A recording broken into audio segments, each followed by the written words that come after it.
प्यारे बच्चों, आज 9 मई 2020 कक्षा 10 विज्ञान में आपका स्वागत है। पाठ प्रकाश परातंत्रता अपवर्तन। आज की हमारा अपवर्तनांक चल रहा था, तो उसी अपवर्तनांक में पॉइंट है माध्यम 2 का माध्यम 1 के सापेक्ष अपवर्तनांक। जहाँ सापेक्ष आ जाता है इसका मतलब वहाँ क्या हो जाता है, अनुपात, तुलना हो जाता है।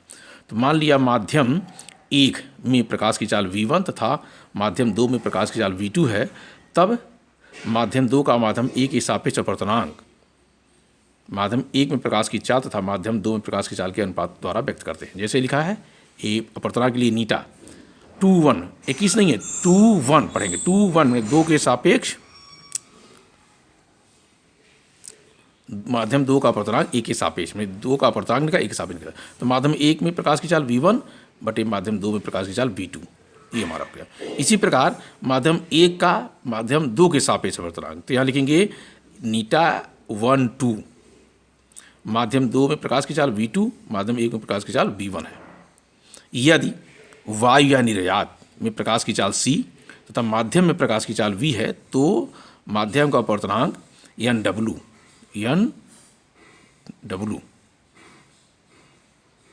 तो nw होगा वायु में प्रकाश की चाल बटे माध्यम में प्रकाश की चाल c बटा v। इसे माध्यम का निरपेक्ष अपवर्तनांक कहते हैं या इसे अपवर्तनांक भी कहते हैं। यदि निरपेक्ष अपवर्तनांक आए तो ध्यान रखें, आपको वायु में अथवा निर्वात में प्रकाश की चाल की तुलना माध्यम में प्रकाश की चाल से करेंगे तो उसे निरपेक्ष अपवर्तनांक कहते हैं। तो निरपेक्ष अपवर्तनांक कहें अथवा केवल अपवर्तनांक कहें तो चल जाएगा। ये था हमारा माध्यम 2 का माध्यम 1 के सापेक्ष अपवर्तनांक अथवा माध्यम 1 का माध्यम 2 के सापेक्ष अपवर्तनांक। माध्यम क्या है, जैसे आप कल चर्चा हो गई थी, वायु, पानी, कांच और भी ऐसे ही पदार्थ उस माध्यम का लाएंगे। अब आता है हमारा लेंस। लेंस कहें अथवा गोली लेंस कहें, एक ही बात है। तो लेंस क्या होता है, आपको बताया गया कि कांच का खोखले गोले का भाग होता है। तो लेंस होता है 2 पृष्ठों से घिरा हुआ कोई पारदर्शी माध्यम जिसका एक या दोनों पृष्ठ गोली हैं, लेंस कहलाता है या उसे गोली लेंस भी कहते हैं। तो कहते हैं 2 पृष्ठों से घिरा होगा। पारदर्शी माने इसलिए कहा गया आर पार दिखाई दे।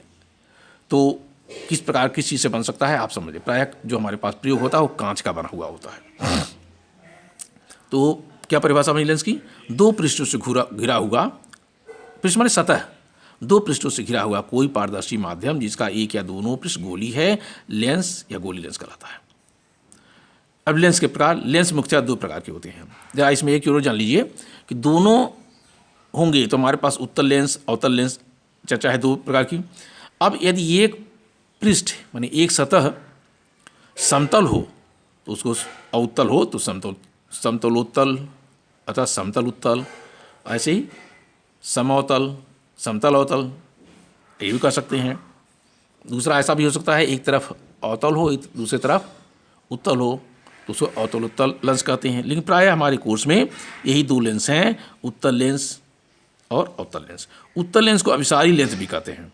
अब देखिए उत्तल लेंस है क्या चीज़, ऐसे लेंस जिसके बाहर को उभरे हुए 2 गोली पृष्ठ हों।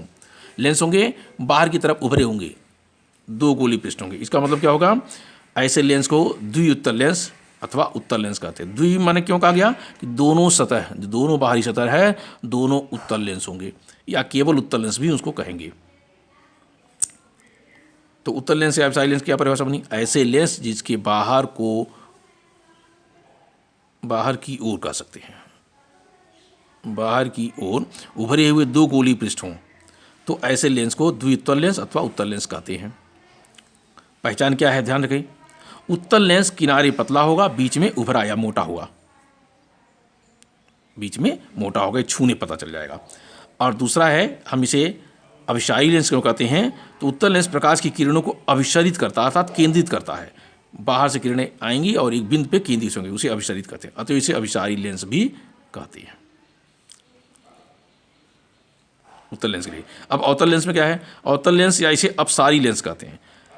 अवतल लेंस में ऐसे लेंस जिसके अंदर की ओर वक्रित 2 गोली पृष्ठों से घिरा होता है, मैंने दबा हुआ अंदर से, जैसे अभी हम लोग पढ़े थे दर्पण के बारे में। तो ऐसे लेंस जिसके अंदर की ओर वक्रित, वक्र माने मुड़ा हुआ, टेढ़ा हुआ, दो गोली पृष्ठों से घिरा होता है, अवतल लेंस या अपसारी लेंस कहते हैं। इनकी पहचान क्या है? अवतल लेंस क्या होगा? ये छुएंगे तो बीच में दबा लगेगा, यानी पतला लगेगा, किनारे मोटा लगेगा, ये अवतल लेंस की पहचान है। अवतल लेंस को अब यहाँ कि प्रश्न आ जाए अपसारी लेंस क्यों कहते हैं? तो अवतल लेंस प्रकाश की किरणों को अपसरित, अपसरित मतलब फैलाना, अपसरित करता है, अतः इसे अपसारी लेंस भी कहते हैं। किसको? अवतल लेंस को। अब इसमें अब देखिए, अब यहाँ हमने कुछ इसके फिगर बनाए हुए हैं। अब इसमें देखेंगे हमने क्या बनाया है? फिगर। ये उत्तल लेंस का बनाया है, दोनों तरफ उभरा हुआ है। ये अवतल लेंस का बीच में दबा हुआ, किनारे मोटा है या उभरा हुआ है। अब आता है इसमें कुछ परिभाषाएं जान लें लेंसों के। तो परिभाषा पहले आता है वक्रता केंद्र, कि वक्ता केंद्र किसे कहते हैं। वक्ता केंद्र हम लोग पढ़ चुके हैं किसमें? दर्पण में, लेकिन यहाँ थोड़ा अंतर है।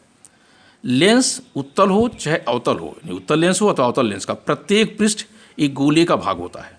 प्रत्येक पृष्ठ माने दो पृष्ठ होते हैं, एक गोले का भाग। इन गोलों के केंद्र लेंस के वक्रता केंद्र कहलाते हैं। अब चूंकि दो भरा हुआ भाग है तो वक्रता केंद्र दो होंगे। वक्रता केंद्र को तो सी से व्यक्त करते हैं, लेकिन क्योंकि लेंस के दो गोली पृष्ठ का भाग माना जाता है, अतः इनकी दो वक्रता केंद्र C1 तथा C2 द्वारा निरूपित किया जाता है। देखिए यहाँ ये हमारे पास उत्तल लेंस था, एक वक्रता केंद्र यहाँ C1 C2, ये अवतल लेंस है C1 C2 वक्रता केंद्र है। तो चूंकि दो पृष्ठ हैं, उत्तल लेंस में उभरा हुआ दोनों पृष्ठ है, अवतल लेंस में दबा हुआ दोनों पृष्ठ है, तो दोनों जिस गोले का भाग होगा उसके जो केंद्र हैं वो इनके वक्रता केंद्र कहलाएंगे। और जो दो हैं इसलिए C1 C2 द्वारा निरूपित करते हैं। मुख्य अक्ष देखिए, दोनों वक्रता केंद्रों से गुजरने वाली काल्पनिक रेखा, दोनों वक्रता केंद्र C1 C2, उत्तल लेंस में यहाँ C1 C2 गुजरने वाली क्या है? काल्पनिक सीधी रेखा को मुख्य अक्ष कहलाते हैं। यानी C1 C2 से मिलाए जाएंगे, वो मुख्य अक्ष कहलाएगा। अब आता है प्रकाशी केंद्र। तो प्रकाशी केंद्र लेंस का केंद्रीय बिंदु होता है। केंद्रीय बिंदु माने आप उसको ऊर्ध्वाधर भी कट करें और हॉरिजॉन्टल भी कट करें, माने क्षैतिज और वो, तो दोनों का जो कट बिंदु वो होता है प्रकाशी केंद्र। इसे O से व्यक्त करते हैं, प्रकाशी केंद्र। यहाँ भी देखिए, ये जो मुख्य अक्ष था ये ऊर्ध्वाधर कट किया गया है, इसका कटान बिंदु है, इसे O से व्यक्त करेंगे, प्रकाशी केंद्र कहलाएगा। अब आता है द्वारक। गोली लेंस की वृत्ताकार रूपरेखा का प्रभावी व्यास इसका द्वारक कहलाता है। अभी हम लोग द्वारक दर्पण में पढ़े थे, तो उसमें कहा गया था कि दर्पण जिस गोले का भाग होता है उसका व्यास, तो इसमें भी गोली लेंस की वृत्ताकार रूपरेखा का प्रभावी व्यास इसका द्वारक कहलाता है। द्वारक को हम यम यन से व्यक्त करते हैं। प्रायः हम लोग छोटे द्वारक वाले लेंस के बारे में ही अध्ययन यहाँ करना हमारे कोर्स में। तो दोनों वक्रता केंद्र प्रकाशी केंद्र से समान दूरी पर होते हैं। जो प्रकाशी केंद्र है वो है, तो जितना दूरी पे C1 उतना ही दूरी पे C2 होना चाहिए। इस प्रकार हमारा व्यवस्था होना चाहिए, क्योंकि छोटे द्वारक के पतले लेंस कहलाते हैं। यही ऐसे लेंस छोटे द्वारक के पतले लेंस कहलाते हैं जब समान दूरी पर होंगे।